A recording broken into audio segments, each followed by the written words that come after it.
மனம் விட்டு பேச, உணர்வுகளை பகிர, உங்கள் அடையாளம் கேட்காத, உரையாடல்கள் பதிவு செய்யப்படாத தற்கொலை தடுப்பு இலவச சேவை நேசம். அழைத்திடுங்கள் 0424220022. நேசம், வாழ்வதற்கு ஒரு அழைப்பு. எதனால அனுசரிக்கணும் அப்படின்னு பார்த்தீங்கன்னா, ஒரு விழிப்புணர்வு, மக்களிடத்தையே ஒரு விழிப்புணர்வு ஏற்படுத்தணும். விழிப்புணர்வுனா அவேர்னஸ். Suicide is preventable. தற்கொலைகள் தடுக்கப்படலாம். அது ஒரு தனிப்பட்ட நபரின் முடிவாக இருந்தாலும் அந்த தனிப்பட்ட நபர் எதனால் அந்த தற்கொலையை நோக்கி போகிறார் என்றால், சமுதாயத்தில் பல காரணத்தினால், சமுதாயத்தில் இருக்கிற நம்ம எல்லாருமே ஒரு அங்கமாக தான் இருக்கும். அதில் எந்த மனிதரும் தனியாக வாழ்ந்துட முடியாது.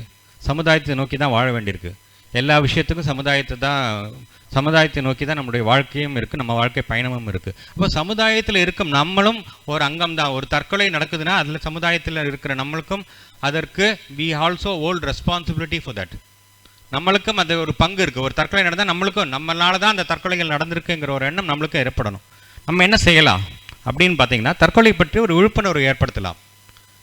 இப்போ ஒரு டாக்டர்கிட்ட போகிறோன்னா, உடம்பு சரியில்லைன்னா நம்ம டாக்டர்கிட்ட போகிறோம். எல்லாருக்கும் டாக்டர்கிட்ட போவோம். வயிற்று வலினா போகிறோம், பிபி இருந்தால் போகிறோம், சுகர் இருந்தால் போகிறோம். சின்ன ஒரு உடல்நிலையில் மாற்றம் ஏற்பட்டாலும் ஒரு டாக்டர் நோக்கி போகிறோம். அதை பற்றி ஒரு அவேர்னஸ் இருக்குது. உடம்பு சரியில்லைன்னா டாக்டர்கிட்ட போகணுங்கிற ஒரு அவேர்னஸ் இருக்குது. மனசு சரியில்லைன்னா எங்கே போகணும் அப்படிங்கிற ஒரு அவேர்னஸ் யார்ட்டுமே இல்லை. ஏன் இல்லைன்னா, நம்மளுக்கு ஒரு விழிப்புணர்வு இல்லை. அந்த விழிப்புணர்வு ஏற்படுத்தக்கூடிய ஒரு தினமாக தான் இந்த வேர்ல்டு சூசைட் ப்ரிவென்ஷன் டே அனுசரிக்கப்படுகிறது. அந்த வேர்ல்டு சூசைட் ப்ரிவென்ஷன் டே அனுசரிக்கப்பட்ட இந்த நாளில் நேசம் தன்னுடைய சேவைகளை ஆரம்பிக்க இந்த தினத்தை தேர்வு செய்தது மிக மிக நல்ல நாளாக அது கருதப்படுகிறது. என்ன காரணம்னு பார்த்தீங்கன்னா, வேர்ல்டு சூசைட் ப்ரிவென்ஷன் டே இன்றைக்கு மட்டும் அனுசரிக்கப்பட வேண்டிய விஷயம் இல்லை. Today's world suicide prevention day, every day is world suicide prevention டே. தினந்தோறும் தற்கொலைகள் தடுக்கப்பட வேண்டிய நாட்களாக தான் கருதப்பட வேண்டும். அப்போது என்றைக்கோ ஒரு நாளைக்கு ஏதோ ஒரு ப்ரோக்ராம் பண்ணிவிட்டு வேர்ல்டு சூசைட் ப்ரிவென்ஷன் டே அப்சர்வ் பண்ணிட்டு போகாமல், நேசம் இன்ற நாளை ஒரு துவக்கமாக ஆரம்பித்து எல்லா தினமும் தற்கொலை தடுப்பு தினமாக அனுசரிப்போம், நாங்கள் எங்களுக்கு வேண்டிய உதவிகளை மக்களுக்கு செய்வோம் என்கிற எண்ணத்துடன் ஆரம்பிக்கப்பட்ட நிறுவனம் தான் நேசம். It is run only by volunteers. தொண்டர்களால், காப்பாளர்களால் நடத்தப்படக்கூடிய ஒரே நிறுவனம். யாரும் எந்த விதமான எதிர்பார்ப்பும் இல்லாமல் தங்களுடைய டைமை ஒதுக்கி மற்றவர்களின் உயிரை காப்பதற்காக அந்த 4 மணி நேரத்தை, வாரத்தில் 4 மணி நேரத்தை அவங்களுடைய டைமை ஒதுக்கி அவங்க வாலண்டியராக இதில் சேரலாம். யார் வேணுமா சேரலாம். 20 வயசுக்கு மேலே இருக்கிறவங்க யார் வேணுமா வாலண்டியராக சேரலாம். அவங்களுக்கு வேண்டிய பண்பு என்னென்னா, மனிதநேயம் பாராட்டக்கூடிய ஒரு நபராக தான் இருக்க வேண்டும். வேறு எந்த தகுதியும் தேவையில்லை. எந்த தகுதியும் இல்லாமல் ஒரு உயிரை காப்பாற்ற முடியும்னா, நம்ம டாக்டர் படித்து தான் உயிரை காப்பாற்ற முடியும்னு அவசியம் இல்லை.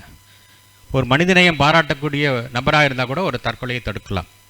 ஒரு தற்கொலை தடுப்பதனால் சுற்றி இருக்கிற 10லேருந்து 15 பேரை நம்ம காப்பாற்ற முடியும். ஒரு தற்கொலை நடந்தால் சுற்றி இருக்கிற 10-15 பேராவது பாதிக்கப்படுறாங்க ஒரு தற்கொலையினால். அப்போ 1 லட்சம் தற்கொலைகள் ஒரு வருஷத்தில் நடக்குதுன்னா 10லேருந்து 15 லட்சம் பேர் நேர்முகமாகவோ மறைமுகமாகவோ பாதிக்கப்படுகிறார்கள். ஸோ அந்த மாற்றத்தை கம்மி பண்ணுறதுக்காக நம்ம ஒரு உயிரை காப்பாற்றிட்டோம்னா 10-15 பேரை நம்ம காப்பாற்றின புண்ணியம் நம்மளுக்கு கிடைக்கும்.